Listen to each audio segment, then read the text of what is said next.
Read the verse, Psalm 100. Psalm 100. Enter his gates with thanksgiving. Go into his courts with praise. Give thanks to him and praise his name. For the Lord is good, his unfailing love continues forever, and his faithfulness continues to each generation. In Jesus' name, amen. Amen. Yes.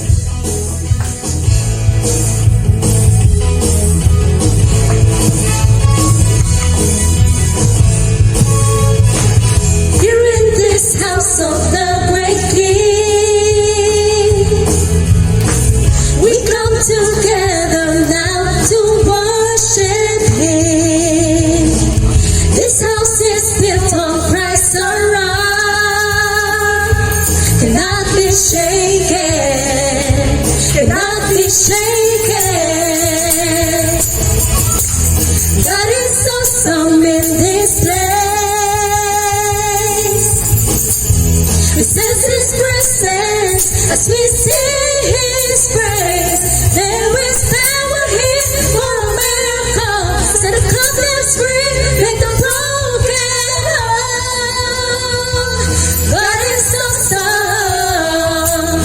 He's so awesome. God is awesome in this place.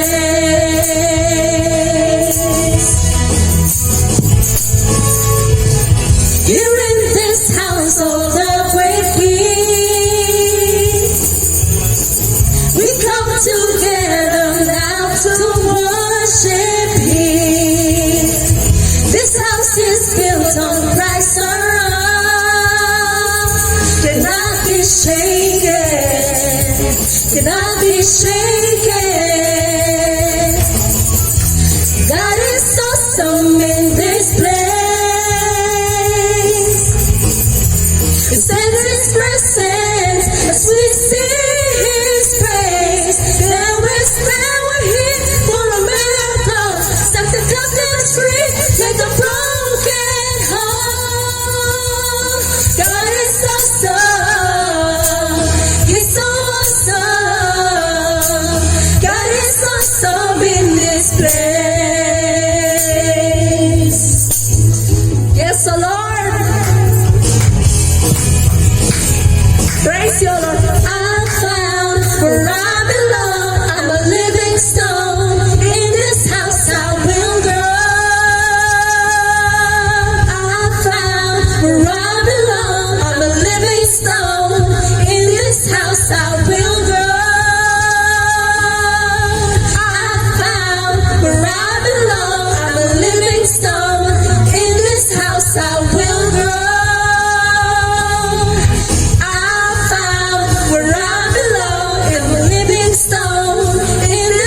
I will grow. I'm found where I belong. I'm a living stone. In this house I will grow. Yes, Lord.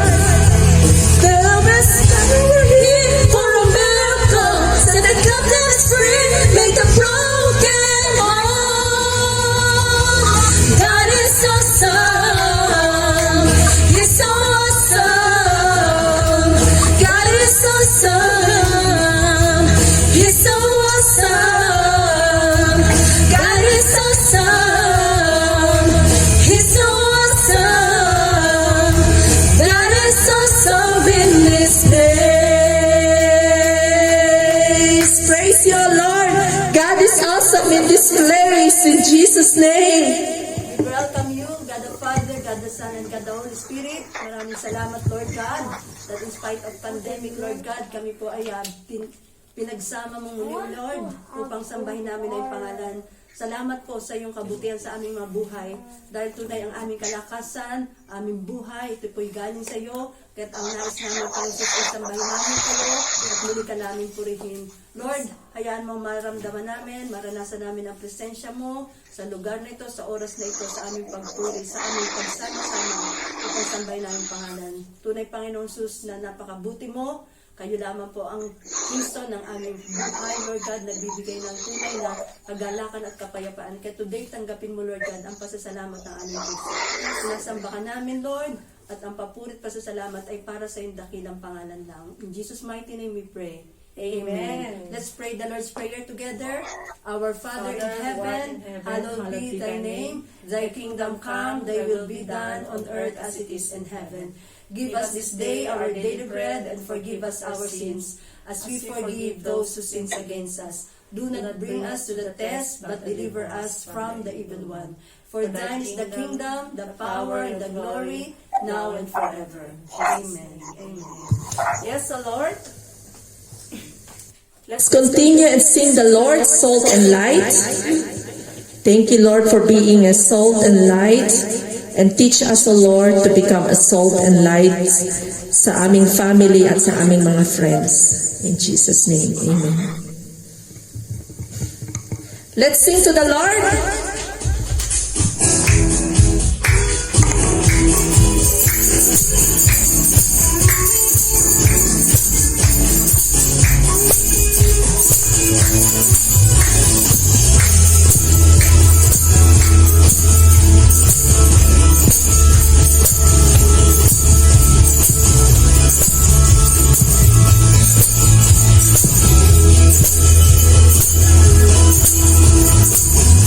You made me want to be like you.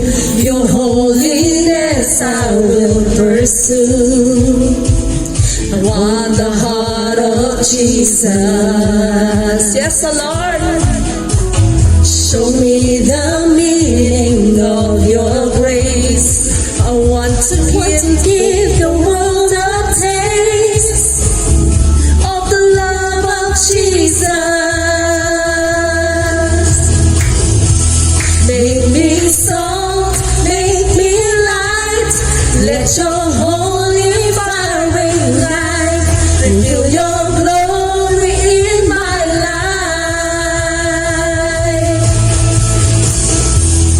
I am not ashamed to lift up your holy name. Make me salt, make me light. Yes, the Lord, make me salt and make me light. In Jesus' name, Lord.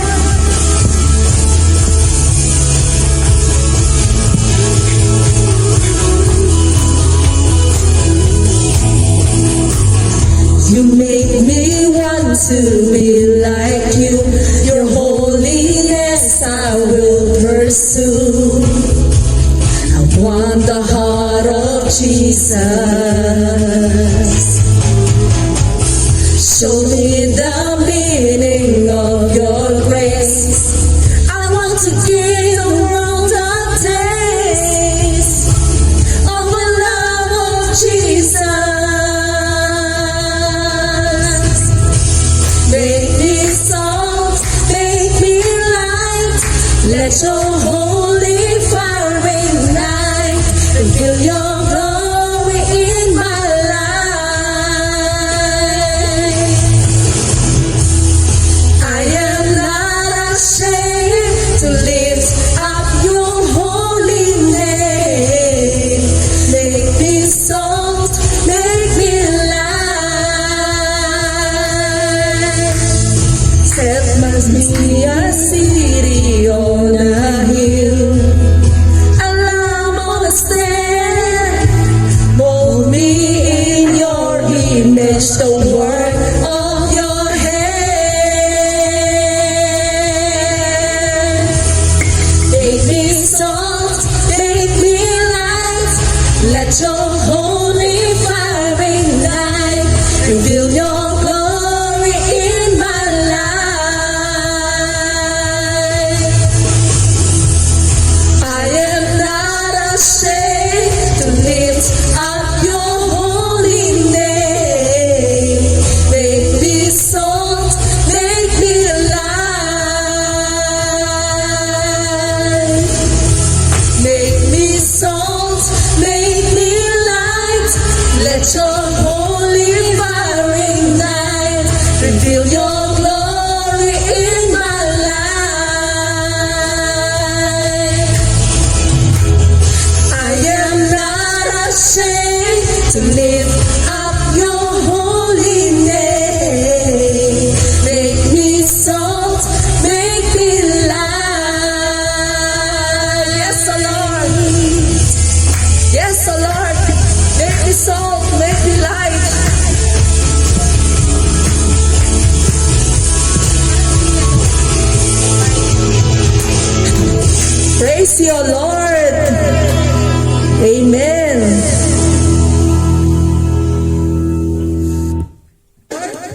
You are my healer.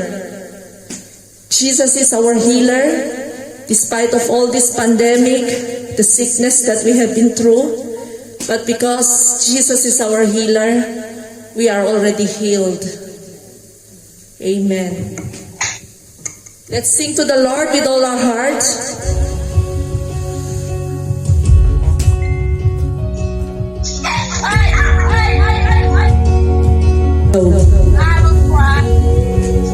You hold my every moment.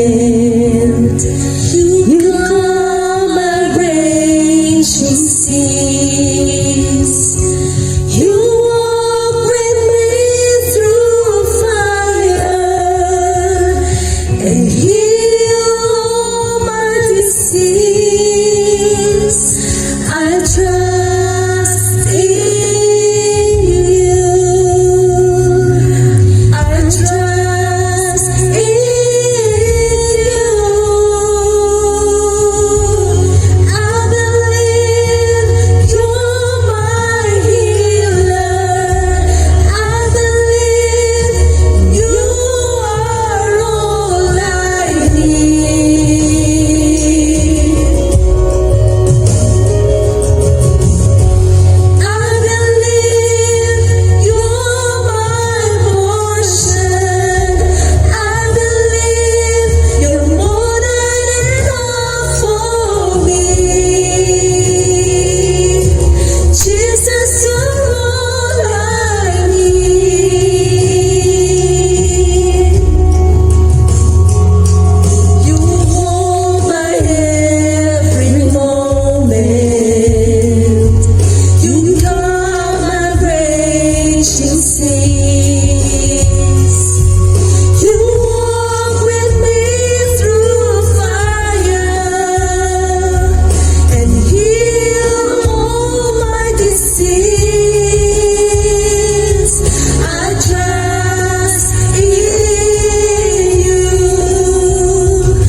truly our healer. Praise you, O Lord Jesus.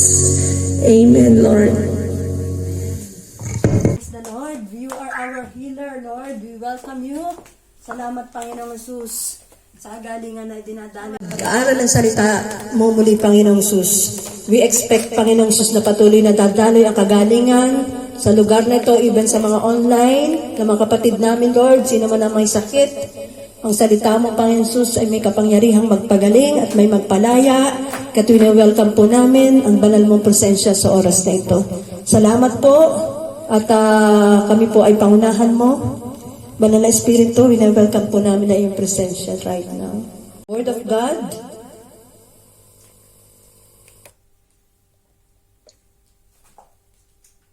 The message, if you have your Bible po, na mga naka-online, buksan po natin ating Biblia on the book of James chapter 4, verses 6 to 10. James chapter 4. Verses 6 to 10, basahin po natin sabay-sabay. Let's all read together. Verse 6, and He gives grace generously. As the scriptures say, God opposes the proud, but gives grace to the humble. So humble yourselves before God. Resist the devil, and he will flee from you. Come close to God, and God will come close to you. Wash your hands, you sinners. Purify your hearts, for your loyalty is divided between God and the world. Let there be tears for what you have done. Let there be sorrow and deep grief.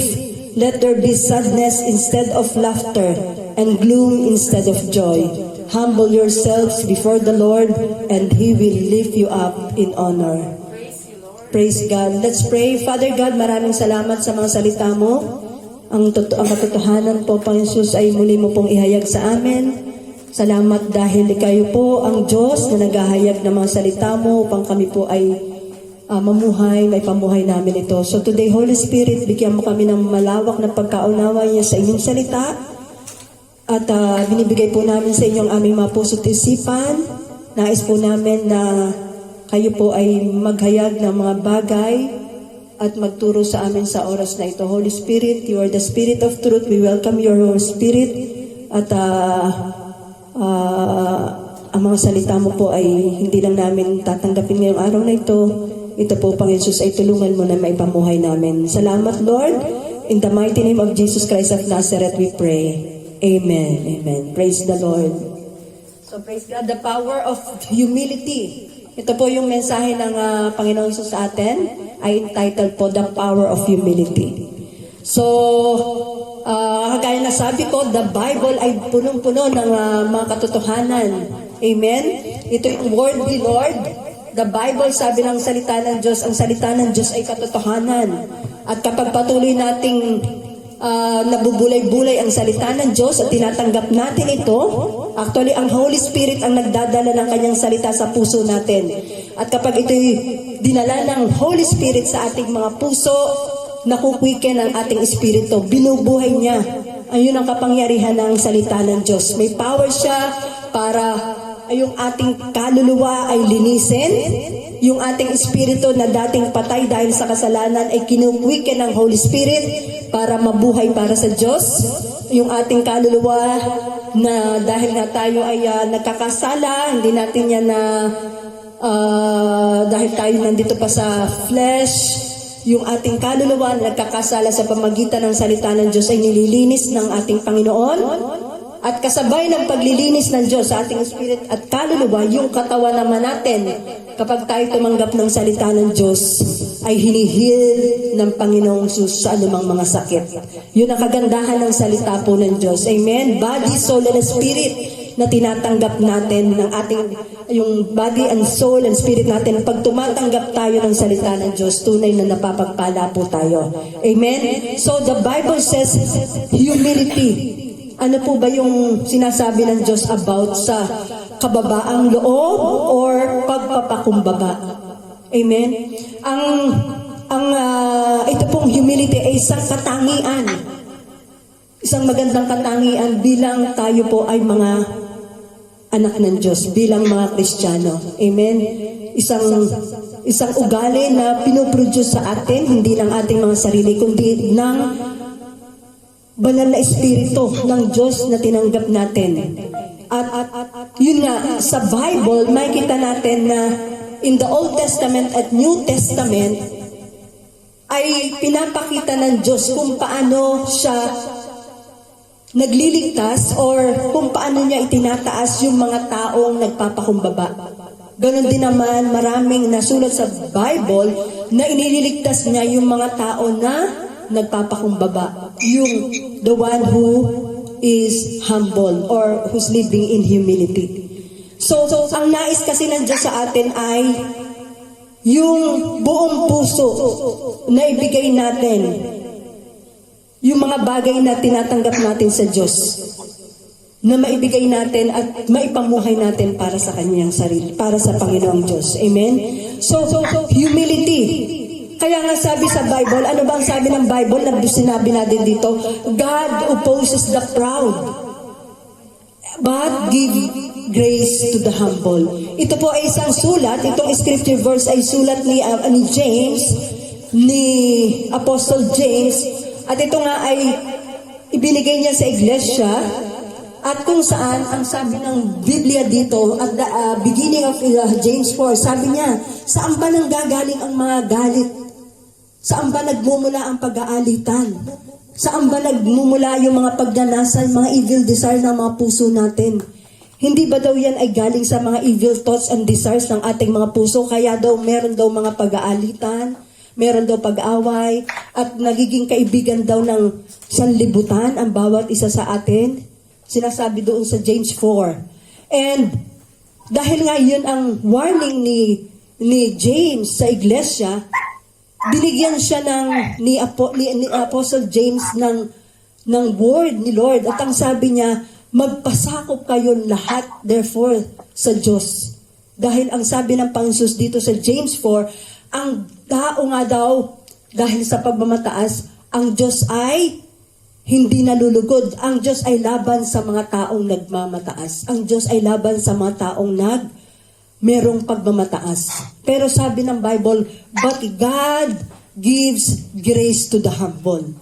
So, ano ba yung tinitingnan natin dito? Ano ba yung sinasabi ng Bible na pagmamataas? Or, yun nga yung God opposes the proud. Ano ang sinasabi ng Bible regarding sa pamumuhay na merong pagmamataas?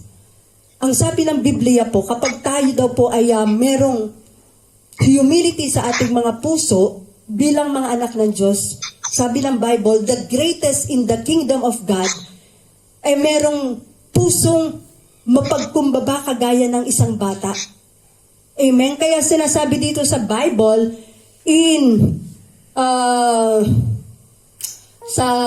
sa Bible, sabi din, so anyone who becomes as humble as this little child. Kung ang tao daw, tayong mga anak daw ng Diyos ay mag-humble, na kagaya ng mga bata, tayo daw yung sinasabi ditong greatest in the kingdom of God. Ito yung tanong ng mga disciple nung time na si Apostle ay nagtuturo sa kanya. Lumapit sa kanya mga disciple. Sabi niya, Guro, sino ba ang dakila sa kaharian ng Diyos? Kaya't ang sinabi ni Jesus, tumawag siya ng isang bata. Tinawag niya ang mga bata, lumapit ang mga bata sa kanya. Kaya sabi niya ni Jesus, kung ang bawat isa sa inyo ay hindi magbabago at hindi mamumuhay na kagaya ng isang mga bata, kagaya ng mga bata na ito, sabi niya, hindi kayo makakapasok sa kaharian ng Diyos. Amen?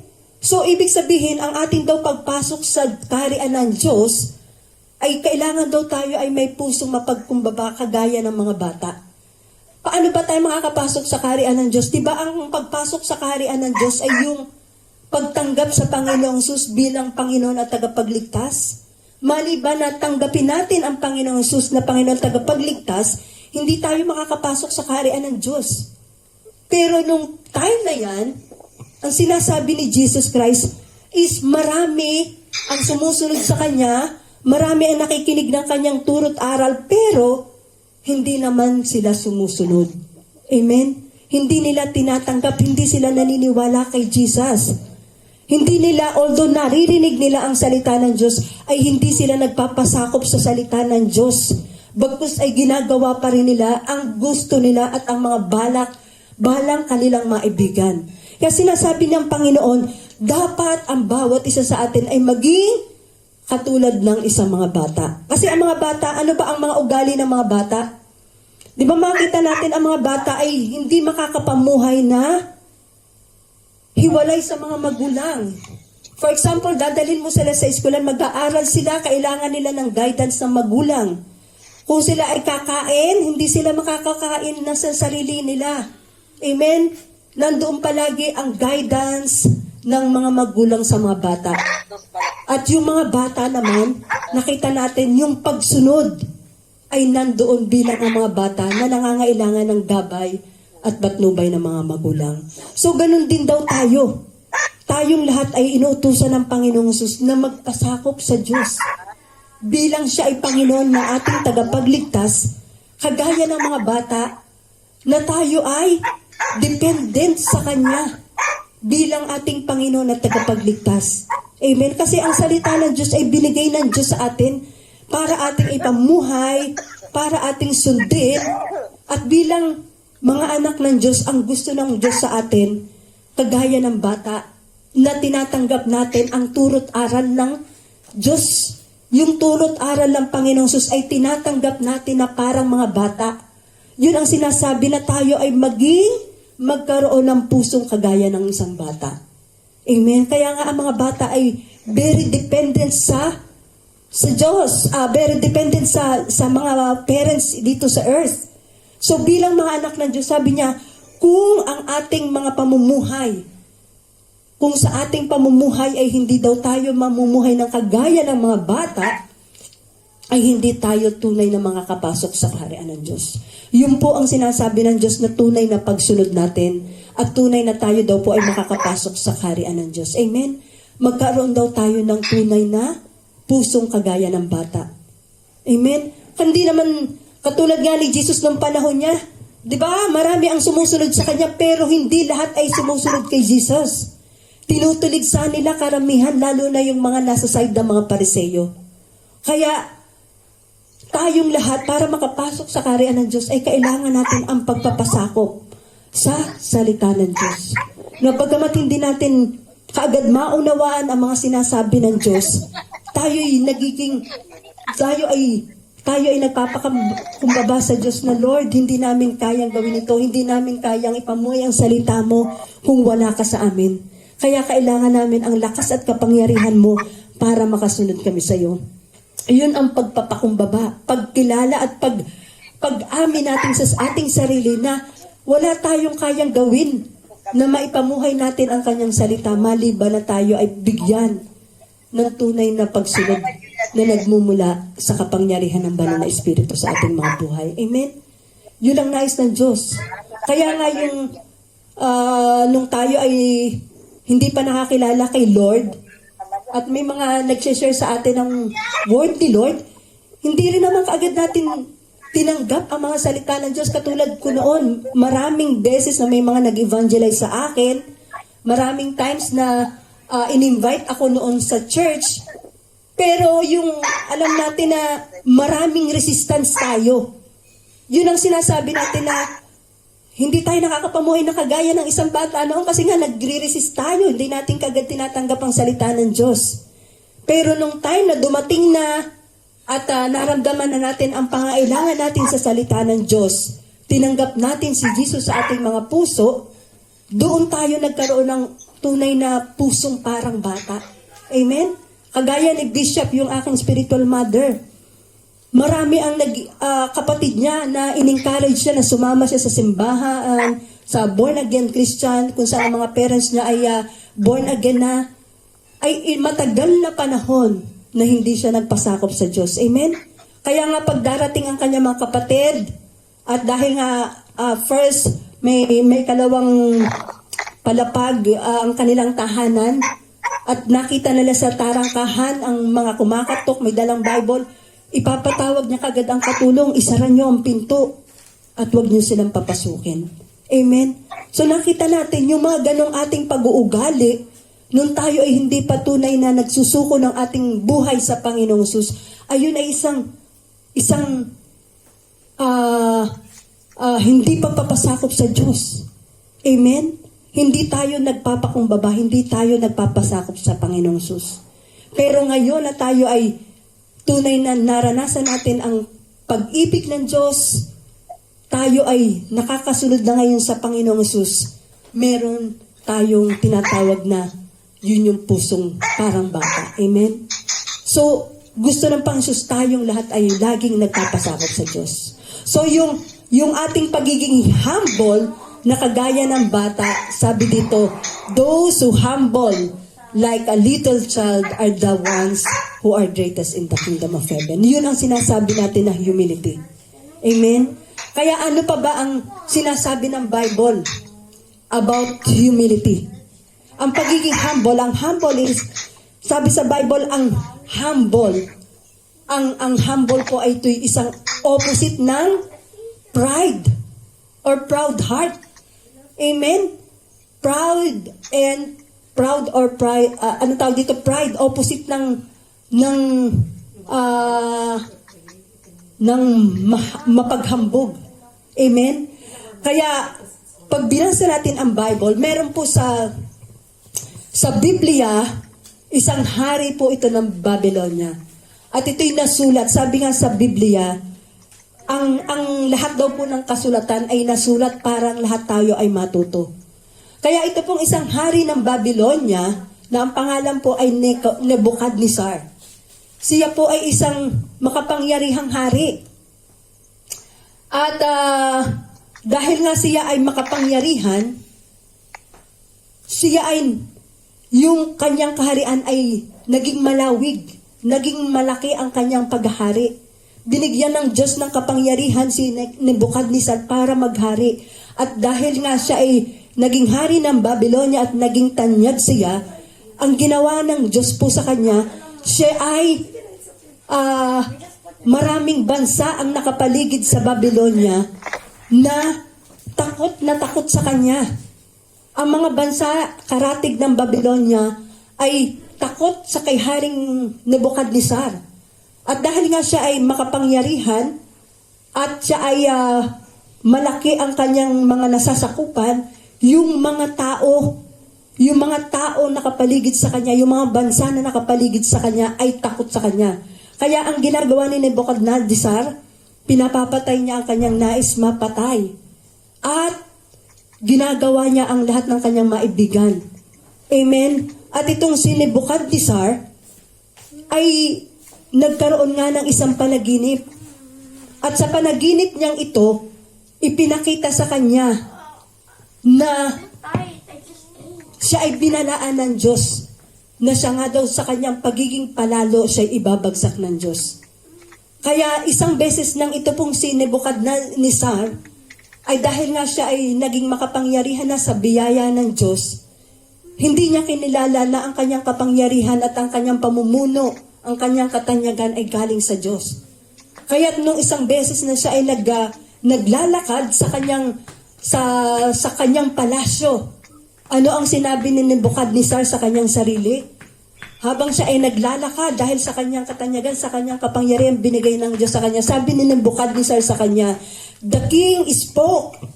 Sabi ni Nebuchadnezzar saying, "Is not this great Babylon that I have built for a royal dwelling by my mighty power and for the honor of my majesty?" Ito po ang sinabi ni Nebuchadnezzar, na sinabi niya na ang Babylon, ang kanyang bayan, ang bayan kung saan siya ay naghahari, sabi niya ay naging tanyag dahil sa kanyang sariling lakas at kapangyarihan. Kaya't nung oras at araw po na yun, nung oras at araw na yun na sinabi niya, na dahil ang Babylonia ay naging tanyag, dahil siya ay naging makapangyarihan, nung oras din na yung pagkatapos siyang magsalita, ano ang ginawa po sa kanya ng Diyos? Siya po ay tinanggal sa kanyang kapangyarihan at ito ang nangyari sa kanya. The Bible says in Daniel 4 verse 32, sabi niya, "You will be driven out from human society. You will live in the field with the wild animals, you will eat grass like a cow. 7 periods of time will pass while you live this way until you learn that the Most High rules over the kingdoms of the world and gives them to anyone He chooses. So ito po sa pagiging mapagmataas ni Nebuchadnezzar sa kanyang pagiging palalo, inisip niya na siya lang naging tanyag at makapangyarihan dahil sa kanyang sarili. Siya ay pinalayas, siya ay pinadpad ng Diyos saan siya? Iniwalay siya ay nabuhay na parang hayop. Ang kanyang isipan ay ginawang isip hayop ng Diyos. Humaba ang kanyang buhok, naging mahaba ang kanyang makuko, siya ay gumapang na parang hayop, siya ay naghirap, at pagkatapos noon, siya ay nawala sa kanyang matinong pag-iisip. Yun po ang ginawa ng Diyos kay Nebuchadnezzar. Dahil sa kanyang kapalaluan, siya ay tinanggal ng Diyos sa kanyang pagiging isang hari ng Babylonia. Kaya yung pagiging palalo po ay isang karumaldumal na pag-uugali sa harapan ng Diyos. Dahil katulad ditong ni Haring Nebuchadnezzar, wala siyang inisip kundi ang kanyang sarili na nagpalakas sa kanya at nagbigay ng kapangyarihan sa kanya. Amen? So ang pagiging palalo, sabi ng Panginoong Sus, God opposes. Talagang ino-oppose ng Diyos ang mga palalo. At ibinabagsak ng Diyos ang lahat ng mga palalo. Kaya po ito'y sinulat sa atin ng Bible para ang lahat sa atin ay maging maingat sa ating mga pamumuhay at upang anuman ang mga tinatangkilik natin, anumang mayroong bagay tayong mga na-accomplish sa ating mga buhay, anumang mga bagay na nagawa natin at natapos natin, mga trabaho, mga negosyo, naging tanyag, naging mayaman tayo, kapag hindi natin kinilala na ang Diyos ang nagbigay at kinahabagan tayo para tayo sumagana at maging tanyag sa ating mga buhay. Then, ang sabi ng Panginoon Sus, ay meron siyang, kaya niyang ibagsak ang sino mang nagiging mapagmataas sa Kanya. Amen? Kaya tayo po ay tinuturoan ng Diyos na lahat ng ating mga accomplishments sa buhay, lagi nating angkinin na ang lahat ng ay nagawa natin dahil sa Kanyang biyaya at kahabagan lamang. Amen? Kasi sa totoo lang, wala tayong kayang gawin kung wala ang Diyos sa ating mga buhay. Amen?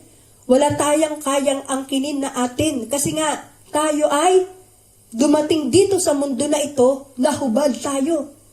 Wala tayong dinala, wala tayong naipon, wala tayong dala-dala nung tayo isinilang sa mundong ito. Kaya sabi ni Lord, aalis din tayo sa mundo na ito, wala tayong kayang dalahin. Kaya nga si Eva at si Adan, isinilang sila, nandun na ang lahat ng pangailangan. Ganon din tayo. Tayong lahat ay dumating dito sa mundo na ito, pero ang lahat ng ating kailangan ay inilagay na ng Panginoon dito sa earth. Amen? Kaya tayo binibigyan lamang ng Panginoon Diyos ng karunungan at kakayanan para tayo ay makapamuhay na sagana at maging magtagumpay tayo sa ating mga buhay. Kaya din, isang sa mahalaga na ugali natin bilang mga Kristiyano, yung lahat ng mga parangal na ibinibigay ng mga tao sa atin, kung tayo ay pinupuri ng tao, kung tayo ay tumatanggap tayo ng mga compliment sa mga tao, huwag nating aangkinin ang lahat, kundi lagi nating ibabalik sa Diyos. Lagi nating sabihin, for the glory of God. To God be the glory. Amen? Kasi sa Bible din po ay merong isang hari, ito'y wicked na hari, si Herod. At ito nga, si Herod ay nagtalumpati dahil nga sa, anong tawag siya, merong mga nasasakupan din siya, isang wicked na hari itong si Herod. Pero nung siya ay nagtalumpati, ang mga tao ay nagsigawan. Anong sabi ng mga tao? Isang Diyos ang nagsasalita at hindi tao. At ang sabi ng Bible, dahil ang ginawa ni Herod ay tinanggap niya ang karangalan na dapat ay para sa Diyos, hinampas siya ng anghel ng Diyos. At pinatay siya ng Diyos. Anong pagpatay sa kanya ng Diyos? Kinain siya ng mga uod hanggang siya ay mamatay. inuod siya, si Herod, hanggang siya'y mamatay. Kaya ang sinasabi ng Bible sa atin, isipin natin na kung anuman meron tayo sa ating mga buhay, ipagpasalamat natin ito sa Diyos. At sabihin natin na ang lahat ng meron tayo, lahat ng ginagawa natin, ito ay para sa kapurihan ng Diyos na makapangyarihan. Amen? Huwag nating aangkinin anuman ang mga sinasabi ng mga tao sa atin na parangal, papuri sa atin, lagi nating ibabalik ang parangal para sa Diyos. Amen? Lagi nating pararangalan ang Diyos, lagi nating ibabalik ang kaluwalhatian sa ating Diyos. Kaya ito po nga ang humility ay isang opposite ng pride and proud heart. Pero sabi ng Diyos, kapag tayo ay nagpakumbaba, kapag tayo ay nagpasakop sa Diyos, at tayo ay nagpasalamat sa Diyos, tayong lahat ay ililift up ng Diyos. At sa ang Diyos ang mapaparangalan. Kaya ang lahat ng papuri at parangal ay para lamang po sa Diyos. Amen? Kaya wala tayong kayang gawin. Wala tayong kayang pagtagumpayan sa ito, sa buhay na ito, maliban na kasama natin ang Diyos. At tayo ay maging humble na kagaya ng Panginoong Jesus. Amen? So, humility is the opposite of pride.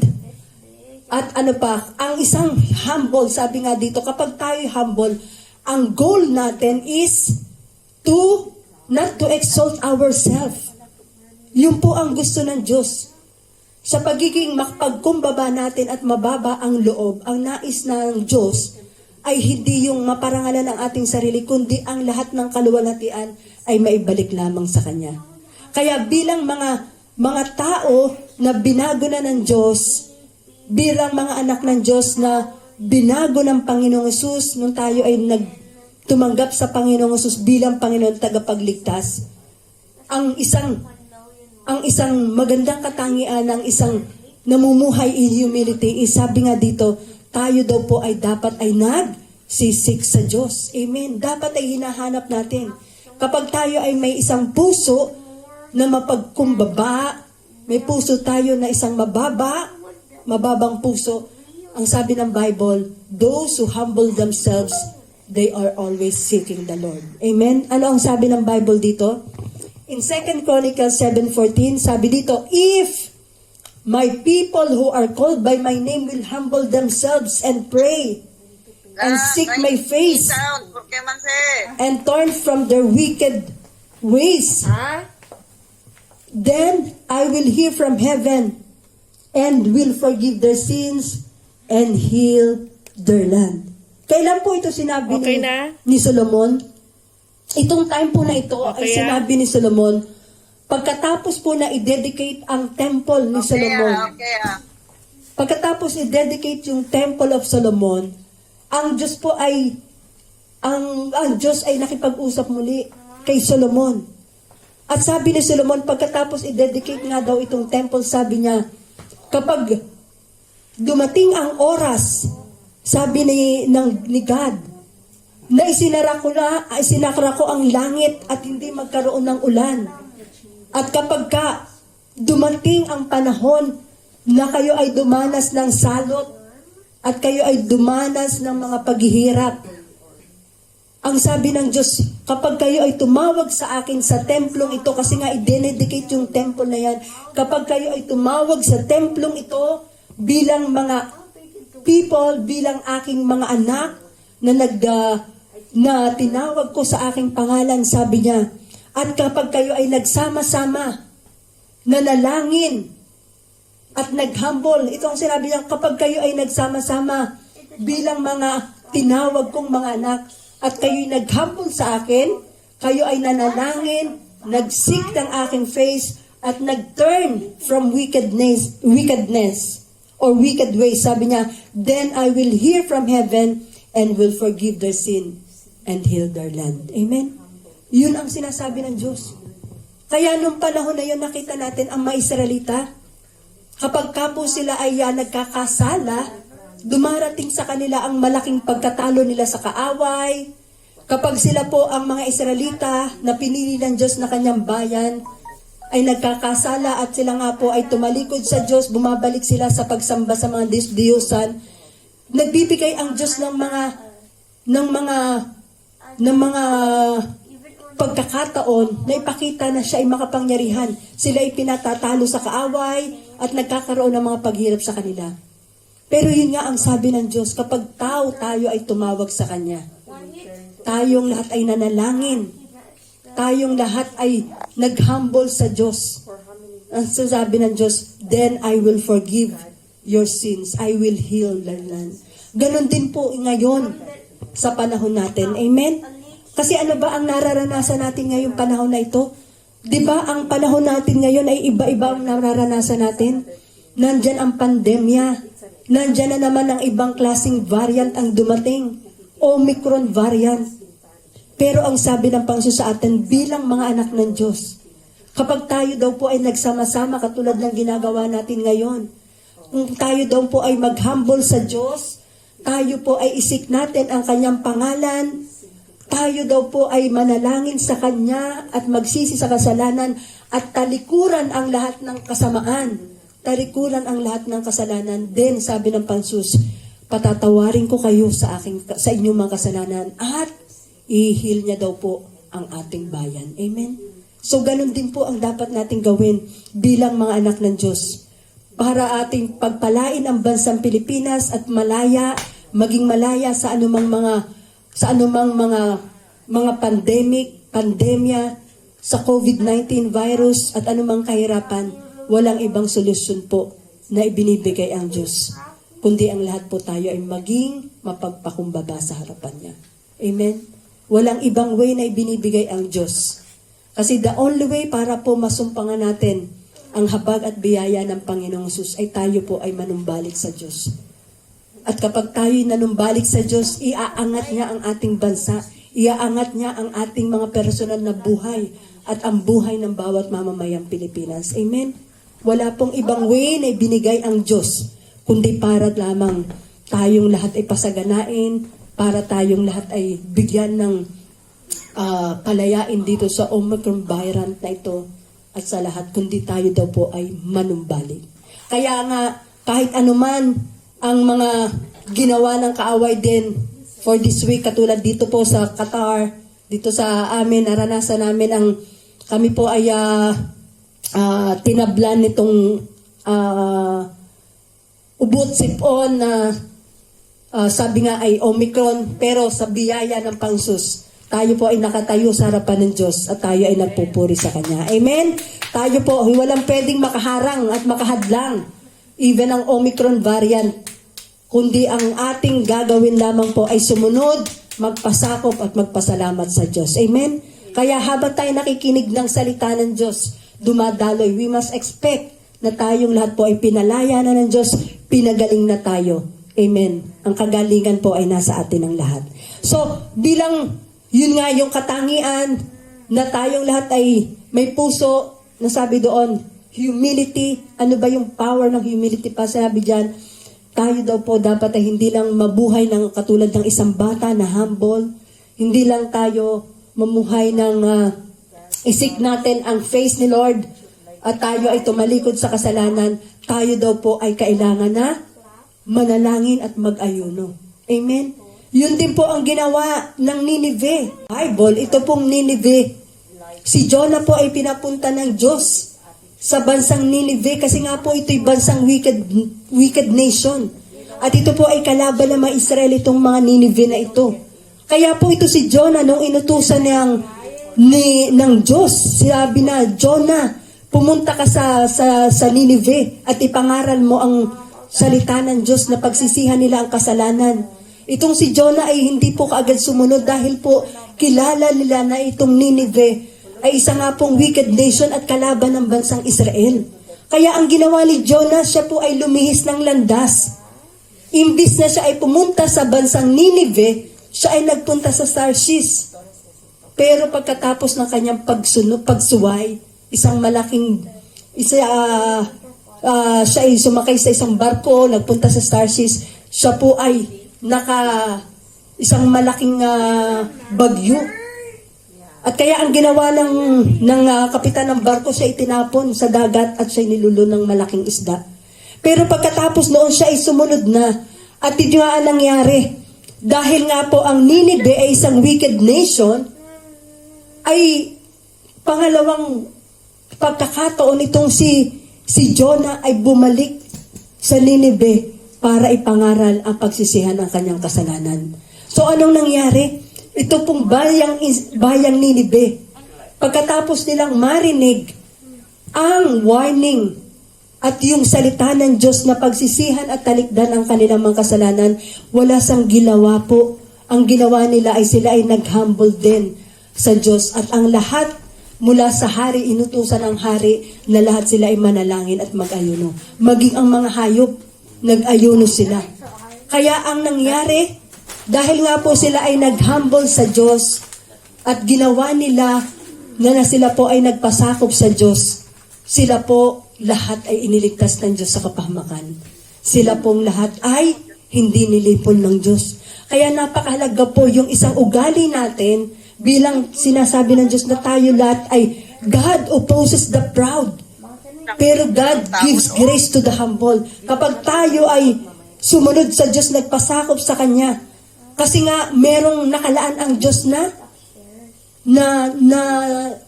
lilipulin niya itong bansang Ninive. Pero dahil sila po ay nagpasakop sa Diyos, dahil sila po ay nagpakumbaba sa Diyos, sila ay iniligtas ng Diyos. Amen? Kaya po ang isang power ng humility, tayo po ay hindi lang nagsisik sa Lord, kundi tinatanggap natin ang lahat ng salita ng Diyos at nagpapakumbaba at sumusunod sa salita ng Diyos. Kasabay po noon, kapag tayo ay nanalangin, kapag tayo ay nagpasakop sa Diyos at nag-ayuno, anuman ang mga binabalak ng Diyos ay kayang patigilin ng Diyos. Amen?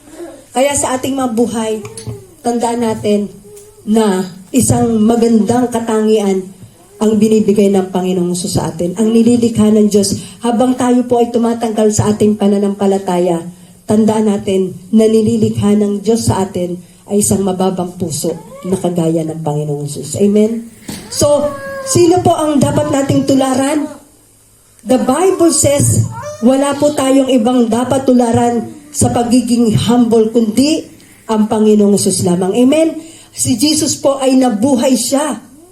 Si Jesus ay nabuhay siya na puno ng humility para po tayo ay bigyan ng isang halimbawa kung paano tayo ay mabuhay. Amen? Ano ba ang sabi ng Panginoong Susan? Sabi ng Bible na si Jesus nga daw. Bakit po ba dapat nating tularan si Jesus? Dahil po si Jesus, alam naman natin siya ay nagkatawang tao. Namuhay siya na kagaya natin. Siya ay sinugo ng Diyos para po siya ay magdala ng kaligtasan sa ating buhay. Pero si Jesus po ay meron siyang lahat ng reason para hindi siya umasa sa Diyos. Pero dahil nga si Jesus ay namuhay siya with full of humility, wala siyang pamumuhay na hindi niya inuna ang Diyos at hindi siya nagpasakop sa Diyos. Amen? Kaya nga po ang pamumuhay ng Panginoong Hesus ay isang buhay na isang pamumuhay na ibinigay niya sa atin para ating gayahan at lakaran. Dahil si Jesus po ay hindi namuhay sa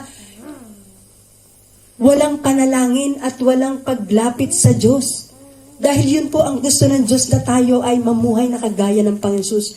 Si Jesus ay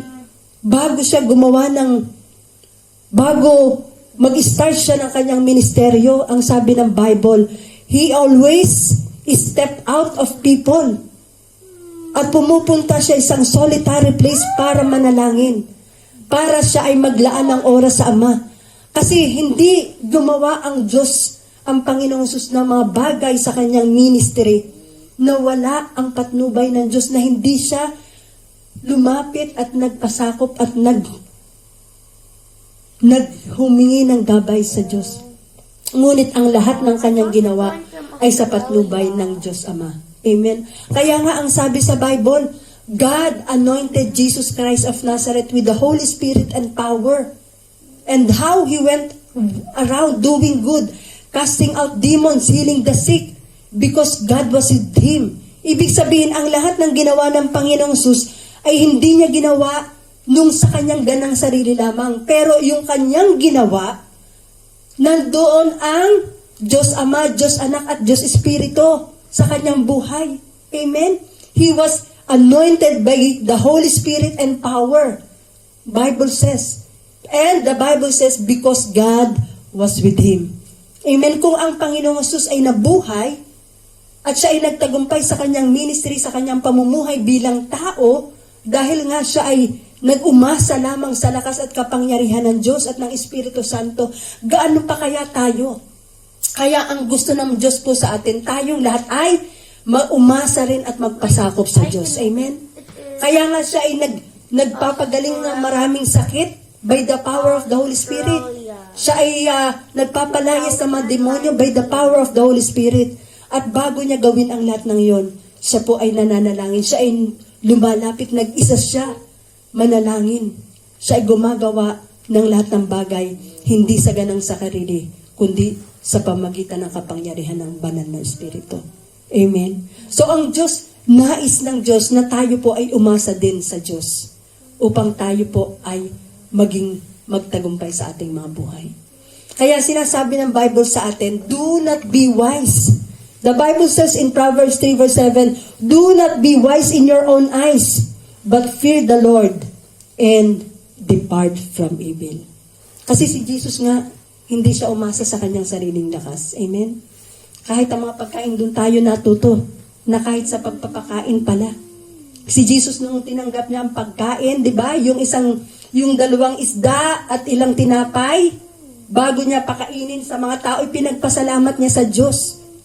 Kaya doon tayo natuto na lahat ng ating tinatanggap, ito'y ating ipinagpapasalamat sa Diyos. Maging yung pagkain natin sa araw-araw. Lord, salamat po sa mga pagkain na papalakas ng katawan. Salamat po na kayo po ang nagkakaloob ng lahat na ito. Hindi po kami magkakaroon na ito kung wala kaming lakas na nakapagtrabaho kami. Hindi kami magkakaroon na ito na kung kami hindi mo binigyan ng trabaho. Amen? Kaya yun po ang isang uri ng pagpapakumbaba na sinasabi ng Diyos. Meron tayong pinagpapasalamat natin ang lahat ng bagay na meron tayo sa Diyos. Kaya sabi sa Bible, do not be wise in your own eyes. Huwag daw tayong wag nating tingnan ang ating sarili na marunong, mahusay. Amen? Kasi sinasabi sa Bible, bago bumagsak ang nasa kalalagayang mataas, kinakitaan muna sila ng Diyos ng kahambugan. Amen? Yun ang sinasabi sa Bible, na bago kakakitaan, bago bumagsak ang isang bansa or ang isang tao, bago bumagsak yung isang taong nasa mataas na kalagayan, ay nakakitaan muna ng Diyos ng kapalaluan. Amen? Kaya nga kapag inangkin natin ang lahat ng tagumpay sa ating mga buhay at yung mga inisip natin na ito'y nagawa natin dahil sa ating lakas, sa ating mga sarili, ayun ang isang bagay na susukulungan ng Diyos dahil hindi napaparangalan ang Diyos sa mga bagay na ganyan.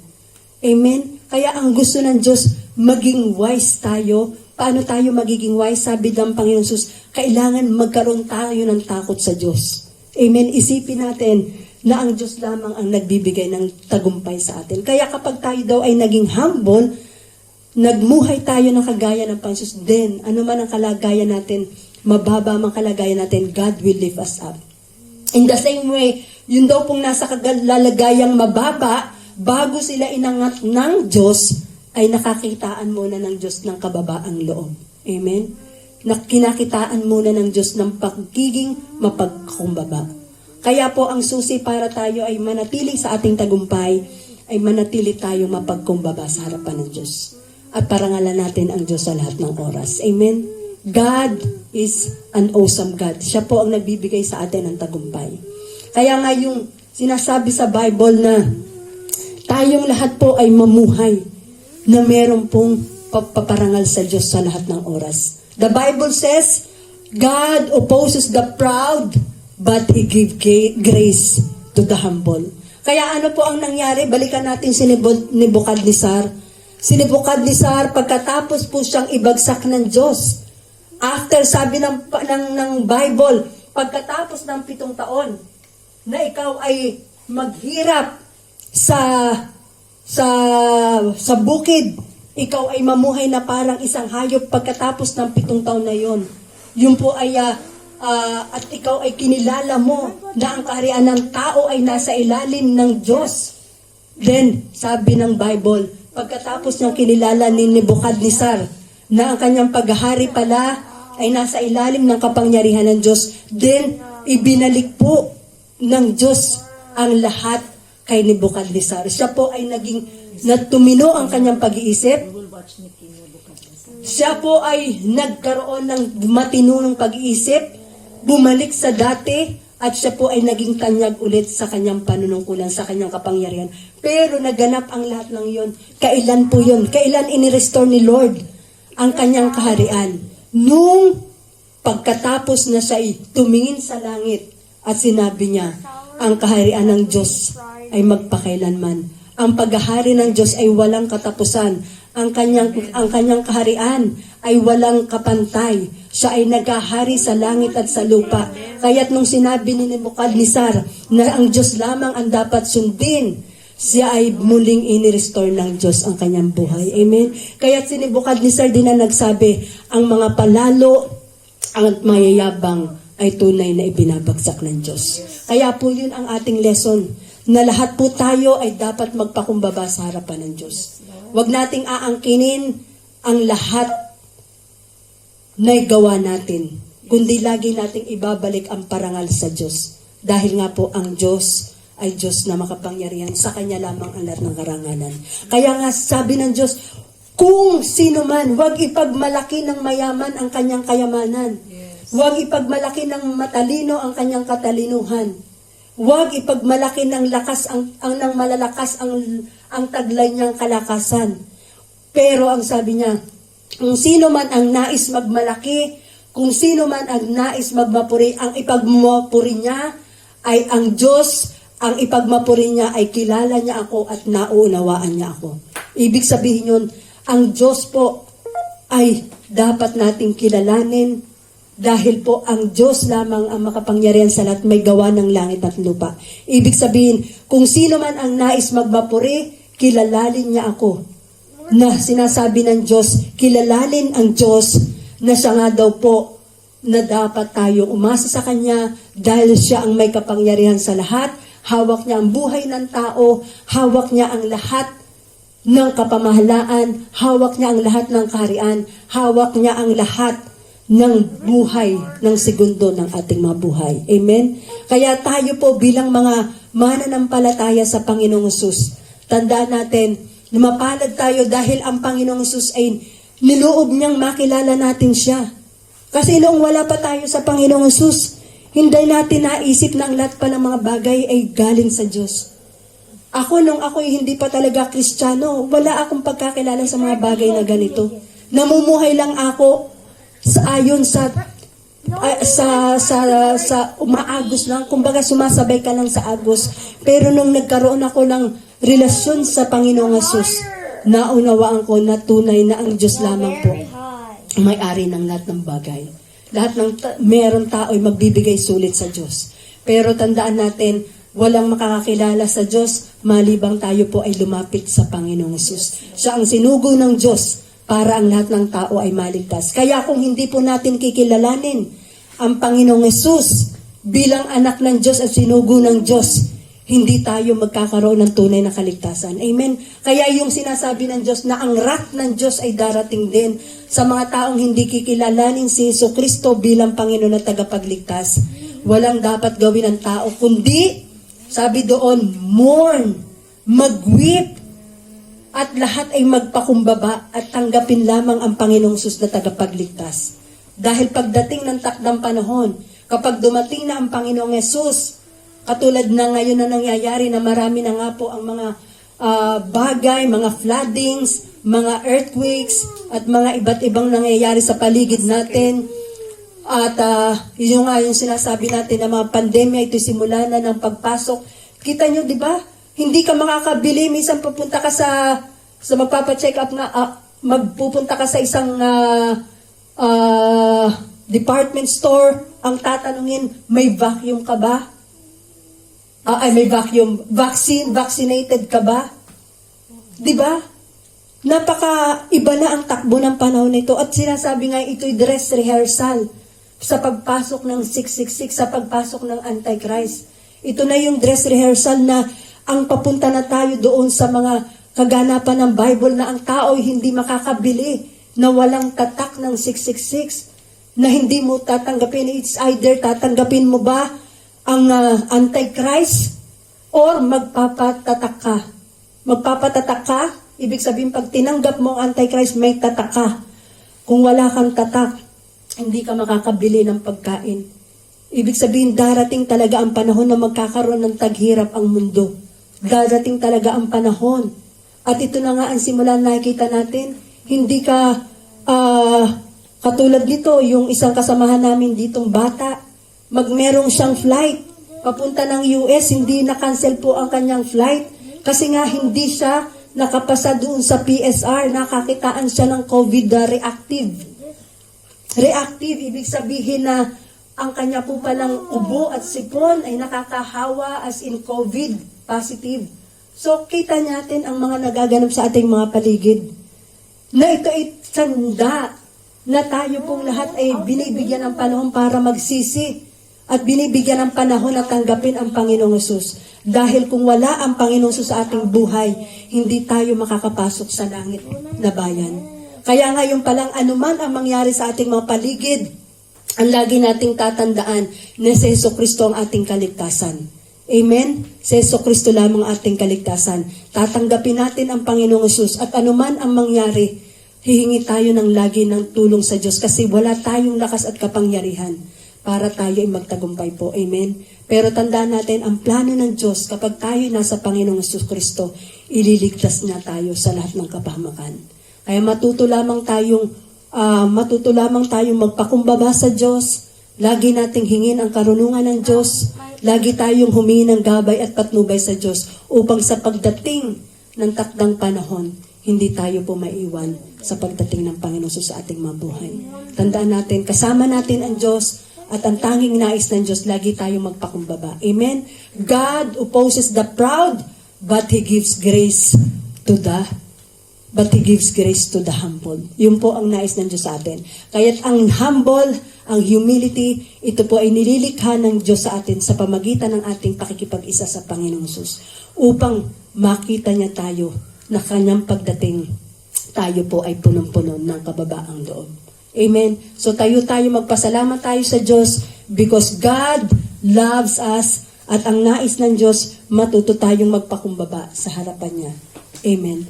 Purihin ang Panginoong Hesus. Lord God, marami pong salamat. Muli mo kaming tunuruan ng inyo pong mga salita. Nakita po namin ang kapangyarihan mo, O Lord God. Nakita po namin ang buhay na Nebukadnezar kung paano ibinagsak. Isang halimbawa na ang buhay na naging palalo. Isang buhay na Nebukadnezar na namuhay sa kapalaluan.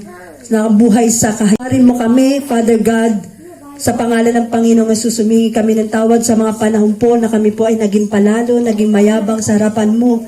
Patawarin mo kami, Ama, kung mga pagkakataon na inangkin namin ang mga karangalan, kung kami po ay naging mahambog or nakapagreklamo sa inyo, hindi kami nagbigay ng karangalan at papuri sa inyo, Lord God. Hinihingi po namin ng tawad anumang maging kasalanan namin. Ama, ang dalangin ko po ay likhain mo sa aming puso ang isang puso mapagkumbaba upang sa pagdating mo po ay makita mo sa amin na kami po ay lubos na nananampalataya at umaasa sa iyong pagbabalik. Today, Father God, isulat mo po ang iyong mga salita sa aming mga puso upang sa pamagitan ng salita mo, Lord God, ito po ay magiging buhay namin at kalakasan namin hanggang sa muli mong pagparito. Purihin ang pangalan mo, Lord God, sa lahat ng iyong kabutihang ginawa sa aming buhay. In Jesus' mighty name we pray. Amen. Amen. Thank you, Lord. Thank you, Lord, for the word that you have given to us to remind us to be humble in your presence, O Lord. Because all these things that we have, O Lord, we have nothing to boast, but but to be thankful and grateful for all the grace that you have provided to us, O Lord Jesus. Thank you, Lord, at nagpapasalamat kami, Lord, sa inyo, sa lahat ng biyayang binigay nyo sa amin, sa lahat ng mga bagay na binigay nyo sa amin. We are very thankful, Lord, at in-acknowledge namin to, Lord, na lahat ay galing to sa inyo, Lord. So we will sing to you, Lord. Humble yourself.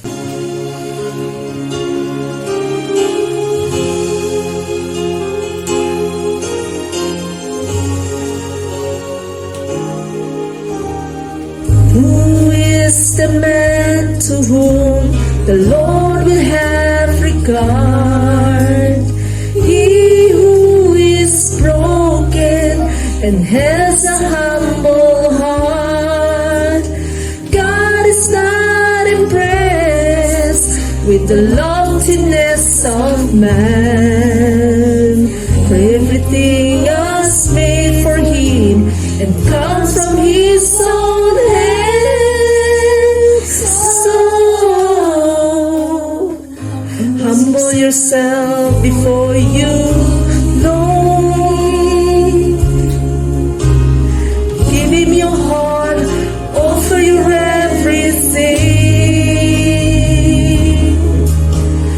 There's a limit on the love he has for you.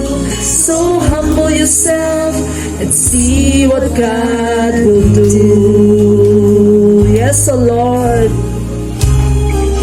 Humble yourself and see what God will do for you.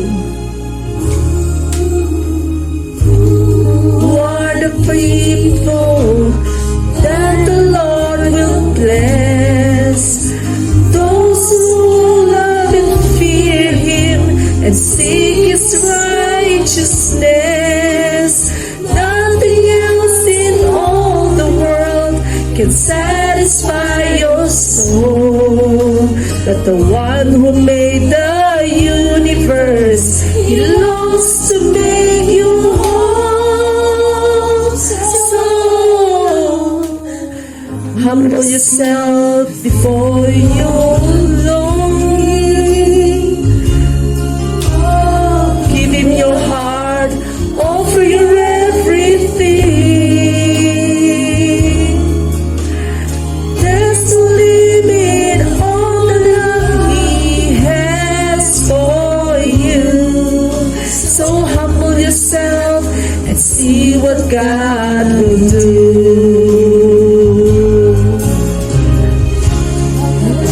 Yes, O Lord, we humble ourselves to you, Lord Jesus.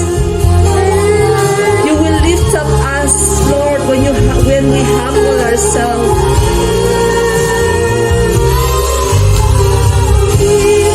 My people humble themselves and pray. I will hear them and lead them in my way. Humble yourself and let him lead this way. For love his word and his will obey. Always ears are on the one whose heart is true. So humble yourself and see what God will do. Humble yourself before your Lord and King. Give him your heart, offer your everything. There's no limit on the love he has for you. So humble yourself and see what God will do. Humble yourself, see what God will do. Yes, O Lord, Daniel 10:12, then he said, don't all be afraid, Daniel, since the first day you began to pray for understanding and to humble yourself before your God. Your request has been heard in heaven. I come in answer to your prayer. Yes, so Lord, it is truly a promise by God, who humble themselves to God will be heard by all our prayers. Yes, O Lord. Thank you, Lord. We humble ourselves, Lord, in your presence, Lord. We only praise you, Lord Jesus. We only praise you are our King. In Jesus' name, amen. Malachi 3:10. Bring all the tithes into the storehouse, so there will be enough food in my temple. If you do, says the Lord of heaven's armies, I will open the windows of heaven for you. I will pour out a blessing so great you won't have enough room to take it in. Try it, put me to the test. In Jesus' name, amen. Yes, so Lord, let's sing to the Lord. Ang tanging alay ko. Let's sing to the Lord with all our hearts.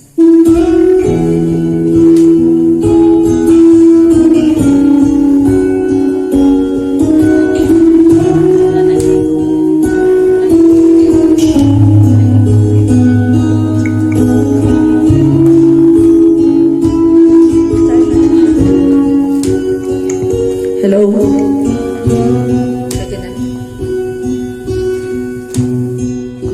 Salamat sa iyo, aking Panginoong Jesus. Ako'y hinibig mo at inangking lubos. Ang tanging alay ko sa'yo, aking Ama, ang buong buhay ko, puso at kaluluwa, hindi na kaya na maipagkaloob. Mamahaling hiyas ng gintong niluko, ang aking dalangin, O Diyos, ay tanggapin. Ang tanging alay ko, nawa ay gamitin. Ito lamang, Ama, wala nang iba pa akong hinihiling. Di ko akalain ako ay binigyan pansin. Ang taong tulad ko,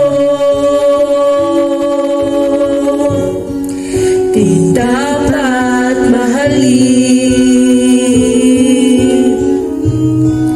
Ang tanging alay ko sa'yo, aking Ama, ang buong buhay ko, puso at kaluluwa, di na makayanang maipagkaloob. Mamahaling hiyas, tingin tong niluko,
ka ay ligayang lubos. Ang tanging alay ko sa'yo, aking Ama, ang buong buhay ko, puso at kaluluwa, di na makaranang maipagkaloob. Mamaling hiyas, ni gintong nilukob, ang aking dalangin, o Diyos ay tanggapin. Ang tanging halay ko, nawa ay gamitin. Ito lamang, Ama, wala nang iba pa akong hinihiling. Ito lamang, Ama, wala nang iba pa akong hinihiling. Praise you, Lord.